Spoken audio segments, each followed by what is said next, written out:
Het is op gewoon plakken een echte drekboel op het terrein van Sci-Fi. Het heeft zijn invloed op de activiteiten en de bezoekers. Al zijn er nog genoeg die daar een feestje hier toch net begerden litten. De Rijn die gooit al wel wat roet in het eten, inderdaad.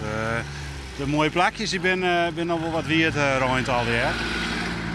Maar we bouwen rustig terug. Dus het publiek is wel wat wend. We zijn net van zoeken maken, dus we bouwen rustig terug.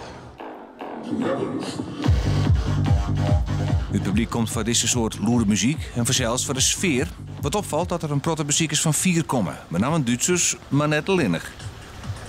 Om Wennis hebben eerdere edities klaar hoe de Loodsoerlijst van het festival. Vannacht is er daarom een officiële Loods-meeting om te zien dat de organisatie hem wel onder de regels houdt. Dat hebben we goed in de hand. We hebben meetpunten rondom de Greenster die real-time monitord worden kunnen. En daar kan ik real-time het geluid op ongepast worden. Dus als er één meetpunt te volle uitslaat, dan zitten we daar bob op. En dan weten we dat waarschijnlijk eerder dan dat de onwenners dat weten. En dan zitten we er gewoon bob op en dan corrigeren we de boel.